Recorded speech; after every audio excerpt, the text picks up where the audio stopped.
बिस्मिल्लाहिर्रहमानिर्रहीम। अस्सलाम वालेकुम। रोशनी लाइट चैनल की तरफ से मेरे तमाम नाजरीन को खुश आमदीद। नाजरीन इकराम, सल्तनत उस्मानिया मुसलमानों की उन 3 सल्तनतों में से एक थी जिनमें कई मज़ाहिब, कल्चर और ज़ुबानों के लोग बसते थे। सल्तनत उस्मानिया की तरह 2 और सल्तनतें भी थीं जो काफ़ी अरसा रही। इनमें से एक सल्तनत का नाम काजार सल्तनत था जिसका खात्मा 1925 में हुआ और ये सल्तनत ईरान में थी। इसके अलावा एक और मुग़ल सल्तनत थी जिसका खात्मा 1857 की जंग आज़ादी के बाद हुआ और ये सल्तनत बरे सग़ीर में कायम थी। इन 3 मशरक़ी सल्तनतों को तारीख़दान गन पाउडर सल्तनतें कहते हैं। और आज की इस वीडियो में नाज़रीन इकराम, हम सल्तनत उस्मानिया की तारीख़ की उन 10 जंगों के बारे में जानेंगे जिन्होंने इस सल्तनत को बनाने और वसी करने में अहम किरदार अदा किया, या फिर वो जंगें सल्तनत उस्मानिया को कमज़ोर करने का सबब बनी। इनमें 10वें नंबर पर जो जंग है उसका नाम है अनकरा की जंग और ये 20 जुलाई 1402 को लड़ी गई। ये वो जंग थी जिसमें उस्मानी तैमूर लंग से हार गए थे। इस जंग के बाद सल्तनत उस्मानिया एक इंतशार का शिकार हो गई, जिसके नतीजे में सल्तनत में 2 साल तक खाना जंगी रही।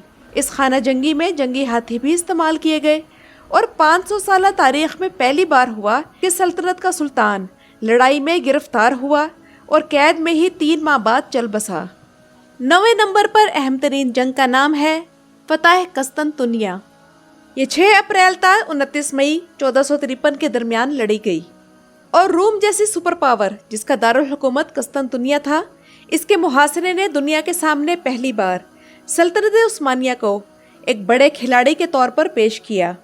17वीं सदी के इख्तिताम तक उस्मानी अपनी सरहदें आहिस्ता आहिस्ता मगरिब की तरफ फैला रहे थे और कस्तनतुनिया की फतह, जो कि बाज़ंतीनी सल्तनत का दारुल हुकूमत था, इस बात की अलामत थी कि अब उस्मानी यूरोप की तरफ आ रहे हैं। उस्मानियों ने इसका नाम इस्तंबुल रखा और फ़ौरन ही इसे उस्मानी सल्तनत का दारुल हुकूमत बना दिया। नाज़रीन इकराम, इस्तंबुल की बंदरगाह कदीम ज़माने से ही एशिया का मशहूर तजारती रास्ता थी और उस्मानियों ने यूरोप को मजबूर कर दिया कि वो मशरिक़ के तजारती बाज़ारों के लिए कोई और रास्ता देखें। 8वें नंबर पर है ज़ोंगियोस की जंग और ये 25 अगस्त 1499 में लड़ी गई। ये जंग वीनस के ताजिर, शहजादों और उस्मानियों के दरमियान लड़ी गई। ये तारीख़ में पहली जंग थी जिसमें तोपें बहरी जहाज़ों के ऊपर लाद कर इस्तेमाल की गईं। इस जंग की वजह यह बनी कि कस्तनतुनिया की फतह के बाद सल्तनत उस्मानिया यूरोप की ईसाई रियासतों के मद्दे मुकाबिल आ गई थी और उस वक़्त वेनिस यूरोप की एक बड़ी ताकत था। इसलिए इन दोनों के दरमियान 7 जंगें हुई, जिनमें से ज़्यादातर जंगें उस्मानियों ने जीती, जिसके नतीजे में वेनिस की रियासत को ज़वाल देखना पड़ा और अब ना सिर्फ ज़मीन बल्कि समुद्रों में भी सल्तनत उस्मानिया इस खित्ते की एक बड़ी ताकत के तौर पर दाखिल हो रही थी। 7वें नंबर पर है जंगे चालदारान, जो कि 23 अगस्त 1514 को लड़ी गई। नाज़रीन इकराम, इस जंग से पहले उस्मानियों का फोकस मगरिब था और यह ख्याल किया जाता था कि मशरिक़ की तरफ उस्मानियों को फतुहात मिलना मुश्किल है, मगर चालदारान की जंग ने यह ख्याल गलत साबित कर दिया। ये जंग ईरान की शिया सफ़ी सल्तनत और उस्मानियों की सुन्नी सल्तनत के दरमियान लड़ी गई। उस्मानी फ़ौज ने सफ़ी फ़ौज को बदतरीन शिकस्त दी और बढ़ते बढ़ते सफ़ी दारुल हुकूमत तक पहुँच गई और उसे खूब लूटा। इस जंग के बाद मशरिक़ी इलाके भी उस्मानी सल्तनत में शामिल हो गए और तमाम एनातोलिया इस फतह के बाद मशरिक़ी इलाकों से भी जुड़ गया, जिसे कुर्दों की सरजमीन कहा जाता है। जबकि इस जंग के बाद ईरान की शिया सफ़ी सल्तनत, जो कि सुन्नी इलाकों में ज़बरदस्ती शियत फैलाने की वजह से बदनाम थी, उसे भी लगाम डाली गई। 6ठे नंबर पर जो जंग है उसका नाम है वियना की जंग, जो कि 12 सितंबर 1683 को लड़ी गई। 17वीं सदी के अख्तिताम तक ईसाई यूरोपी ईसाइयों को इस्तंबुल से लेकर वियना तक धकेलने में कामयाब हो चुके थे और यूरोप के लिए अब सूरत हाल इस कदर ख़राब हो चुकी थी कि रूमी सल्तनत, पोलिश यानी पोलैंड और लिथुआनिया की दौलत मुश्तरका, जो कि पहले आपस में जानी दुश्मन थे, अब तुर्कों के मुकाबले में इकट्ठे हो गए थे और ईसाइयों के 2 बड़े फ़िरके, कैथोलिक और प्रोटेस्टेंट, जो कि वैसे तो एक दूसरे के ख़िलाफ़ थे लेकिन उस्मानियों के ख़िलाफ़ मुत्तहिद हो गए थे और इन्होंने मिलकर इस जंग में उस्मानी मुहासरे को न सिर्फ तोड़ा बल्कि रूमी सल्तनत ने उस्मानी अफ़वाज को हंगरी से बाहर धकेलकर बल्कान तक इनका पीछा किया और इस जंग का नतीजा ये निकला कि उस्मानियों के यूरोप में फतुहात वक्ती तौर पर रुक गई थी।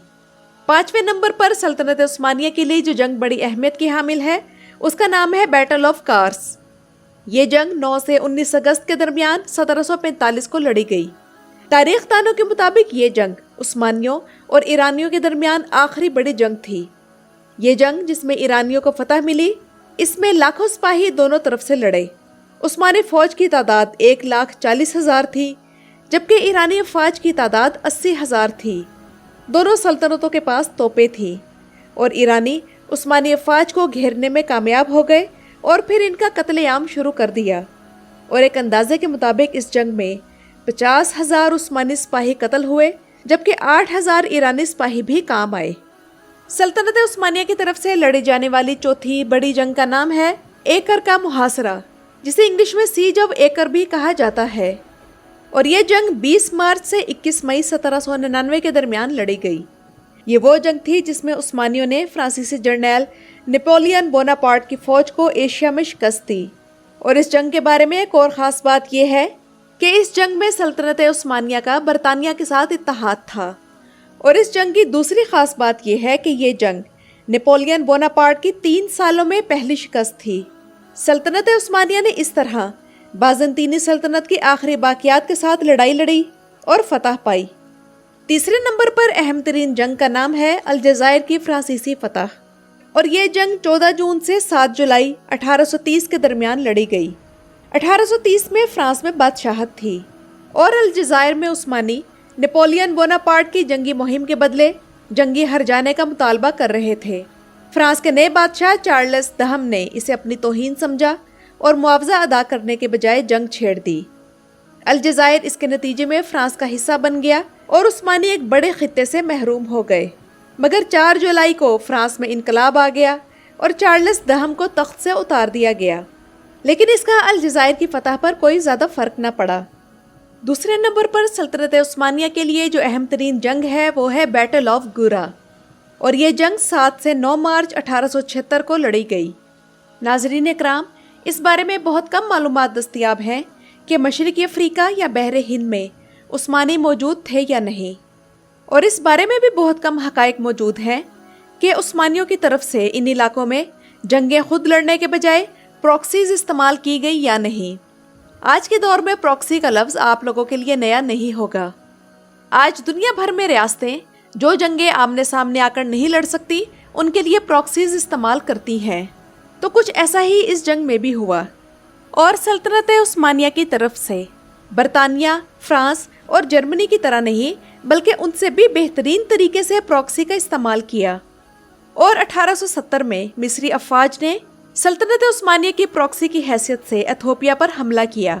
अगरचे इस जंग में एथोपिया को शिकस्त तो ना दी जा सकी और बैटल ऑफ गुरा में मिस्री फौज को शिकस्त हुई, मगर एथोपिया मजबूर हो गया कि वो बहीरा अहमर में मौजूद उस्मानी बहरी जहाज़ों के साथ छेड़छाड़ ना करें। और इस जंग की वजह यह थी कि एथोपिया की तरफ से बहीरा अहमर में सल्तनत उस्मानिया के बहरी जहाज़ों को तंग किया जाता था। और नाज़रीन इकराम, पहले नंबर पर सल्तनत उस्मानिया के लिए जो सबसे अहम तरीन जंग थी उसका नाम है बैटल ऑफ यरूशलम, या जिसे बैटल ऑफ गज़ा भी कहा जाता है। ये जंग 17 से 30 नवंबर 1917 को लड़ी गई। और इस जंग के बाद मुसलमानों का किबला अव्वल यानी बैतुल मुक़द्दस मुसलमानों के हाथों से निकल गया। इस जंग के नताइज हर मुसलमान के लिए इंतहाई तकलीफ का बाइस थे। और यहूदियों का एक खुफिया नेटवर्क जो बैतुल मुक़द्दस पर कब्जा करने के लिए ही सल्तनत उस्मानिया में सालों से काम कर रहा था वो कामयाब रहा। और नाज़रीन इकराम, अगर आप लोग इस खुफिया नेटवर्क की तमाम तारीख जानना चाहते हैं कि कैसे इसने सल्तनत उस्मानिया में जासूसी का काम किया और किस तरह बैतुल मुक़द्दस को सल्तनत उस्मानिया और मुसलमानों की तहवील से निकाल कर पहले जंग अज़ीम के दौरान यरूशलेम पर बरतानिया के कब्जे की राह हमवार की, तो मुझे कमेंट्स में ज़रूर बताइएगा। ये जंग तारीख़ी होने के साथ साथ स्ट्रेटेजिक पॉइंट ऑफ व्यू से भी काफ़ी अहम थी। और ताजे बरतानिया ने बैतुल मुक़द्दस को हासिल करने के इस मिशन का नाम यरूशलेम ऑपरेशंस रखा था। और नाज़रीन इकराम, इस जंग पर मैं एक तफसीली वीडियो पहले भी बना चुकी हूँ और उस वीडियो में एक उस्मानी सिपाही की तारीख भी बयान की है जो कि उस्मानी फ़ौज के सरेंडर कर जाने के बावजूद सालों तक बैतुल मुक़द्दस की हिफाजत करता रहा। तो नाज़रीन इकराम, ये तो थी मेरी आज की वीडियो। आप लोगों को ये वीडियो कैसी लगी कमेंट्स में ज़रूर शेयर कीजिएगा। میرا چینل وزٹ کرنے کا شکریہ۔